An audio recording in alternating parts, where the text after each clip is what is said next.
Good morning. Protagoras, day 23. Yes, day 23. Something went wrong yesterday, but I don't feel like rereading. To act beneath yourself is the result of pure ignorance. To be your own master is wisdom. All agreed. And may we define ignorance as having a false opinion and being mistaken on matters of great moment. If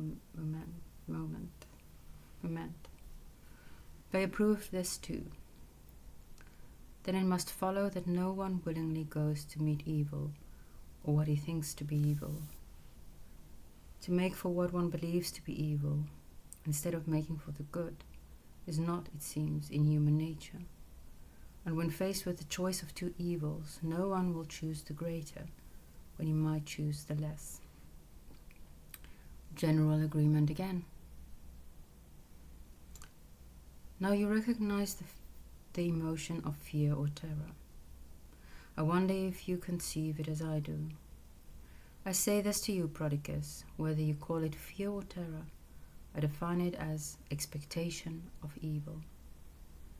Protagoras and Hippias thought this covered both fear and terror, but Protagoras said it applied to fear, but not to terror.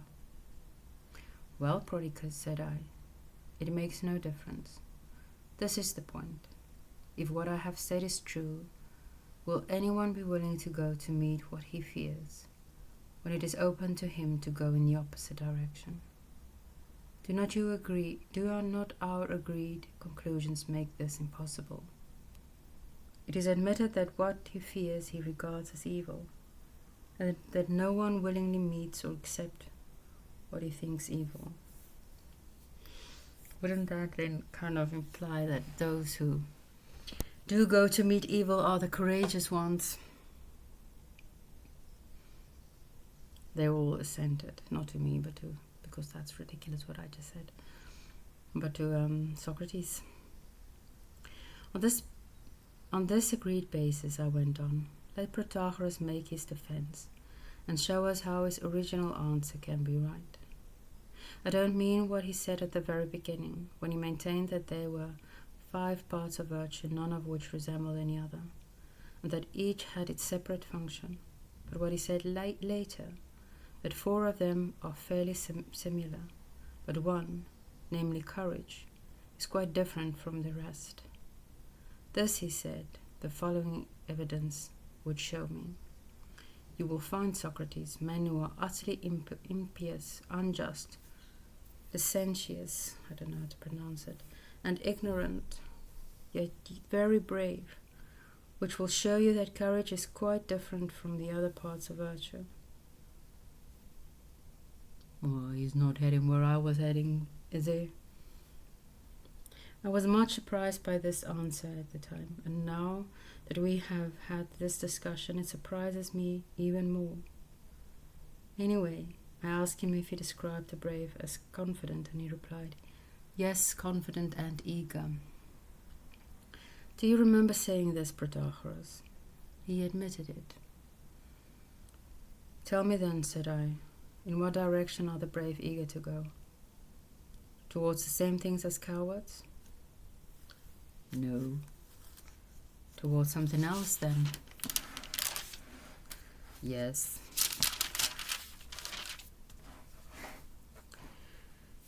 Is it that cowards go to meet what inspires confidence, and brave men to what is terrible?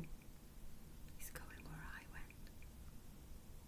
So men say, Socrates. I know they do, but that was not my question. What do you say brave men go eagerly to meet? Is it what is terrible, knowing it to be terrible? Your own argument has shown that to be impossible.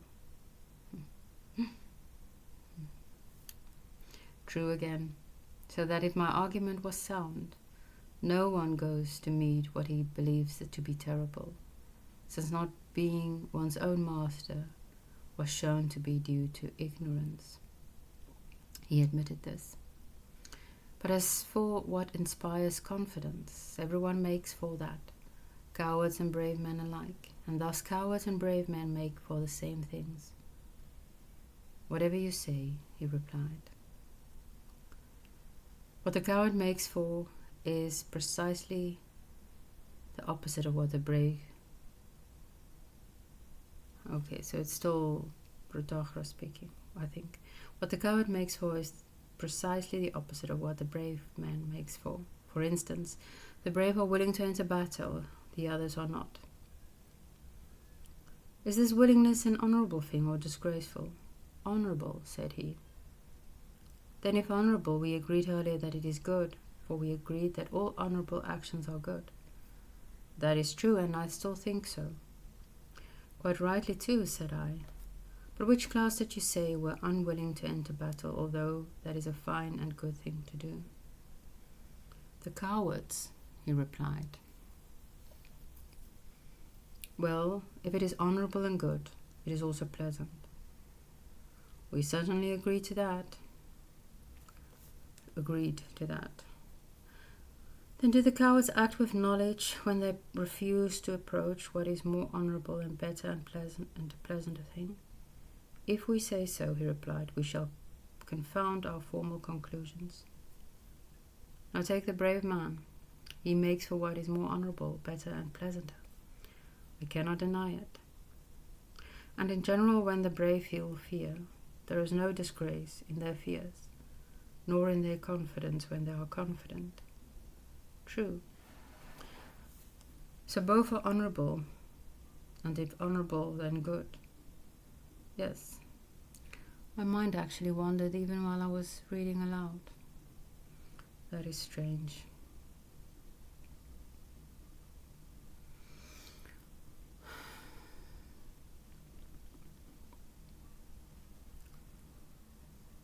Cowards, on the other hand, and likewise the rash and the mad, feel fears or confidence which are discreditable. And can they exhibit discreditable fear or confidence from any other cause than ignorance? No. Well then, is it cowardice or courage that makes a man a coward? Cowardice, or the absence of courage. Yet we have seen that it is ignorance of what is to be feared that makes them cowards. And if this ignorance makes them cowards, and you agreed that what makes them cowards is cowardice, ignorance of what is and is not to be feared must be cowardice. He nodded. Well, courage is the opposite of cowardice. He agreed. And knowledge of what is and is not to be feared is the opposite of ignorance of these things. He nodded again. Which is cowardice? Here he assented with great reluctance. Therefore, knowledge of what is and is not to be feared is courage. At this point, he could no longer bring himself to assent, but was silent. So I said, What, Protagoras? Won't you say either yes or no to my questions? Finish it yourself, he said. Just one more question first, I replied. Do you still believe, as you did at first, that men can be utterly ignorant yet very brave? You seem to be bent on having your own way, Socrates, and getting me to give the answers. So to humour you, I will say that on our agreed assumptions it seems to be impossible.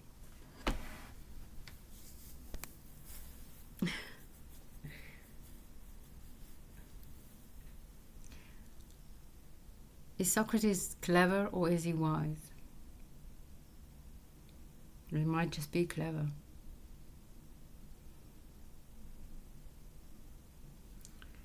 I assure you, said I, that in asking all these questions, I have nothing else in view but my desire to learn the truth about virtue and what it is in itself. Okay. So that is a redemptive statement.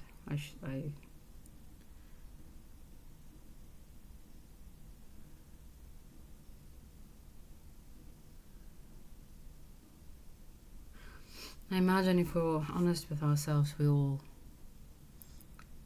stumble over our own inner contradictions, and maybe Socrates is just making it obvious or visible. I know Socrates still speaks. I know that if we could be clear about that, it would throw the fullest light on the question over which you and I have spun such a coil of argument. I maintaining that virtue was not teachable, and you that it was. Oh, I love how he rounded up this man with a bad memory. It seems to me that the present outcome of our talk is pointing at us, like a human adversary, the finger of accusation and scorn. If it had a voice, it would say, "What an absurd pair you are, Socrates and Protagoras. One of you, having said at the beginning that virtue is not teachable, now is bent upon contradicting himself by trying to demonstrate that everything is knowledge, justice, temperance, and courage alike, which is the best way to prove that virtue is teachable. If virtue were something other than knowledge, as Protagoras tried to prove, obviously it could not be taught. But if it turns out to be as a single whole knowledge, which is what you are arguing, Socrates, then it will be most surprising if it cannot be taught. Protagoras, on the other hand, who at the beginning supposed it to be teachable, now on the contrary seems to be bent on showing that it is almost anything rather than knowledge, and this would make it the least likely to be teachable.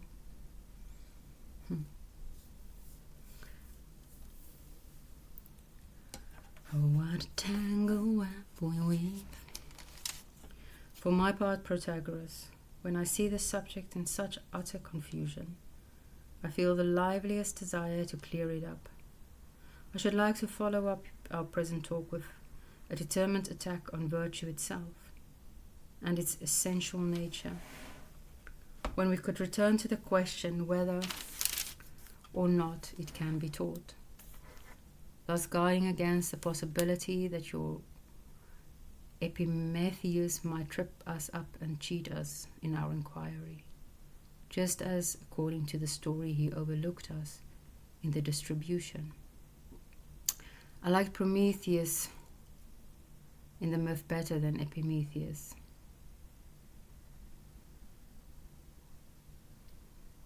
Okay, so he's referring to that myth where Epimetheus made all the animals all safe, and like everyone had their own form of protection, claws or fur or whatever, and the human beings he left completely without any protection. Pitiful things. I liked Prometheus in the myth better than Epimetheus, because he had no foresight. Prometheus foresight, Epimetheus looking back. So I follow his lead and spend my time on all these matters as a means of taking forethought for my whole life. If you should be willing, then, as I said at the beginning, you are the one with whom I would most gladly share the inquiry. I congratulate you on your keenness, Socrates, responded Protagoras, and your skill in exposition. I hope I am not too bad a character, and I am the last man to be jealous.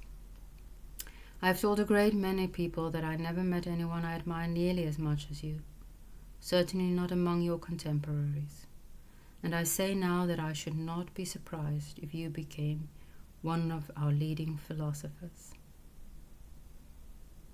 Well, we will talk of these matters at some future meeting, whenever you like. But now it is time to turn to other things. So be it, said I. If that is your wish, indeed I ought long ago to have kept the appointment I mentioned. I only stayed as concession to the blandishments of Callias. That was the end of the conversation, and we went away.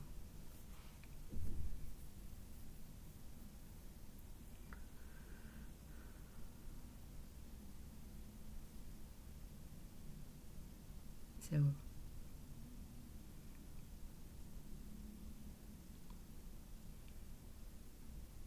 I'm just thinking of Plato writing these words. I would not be surprised if you became one of our leading philosophers.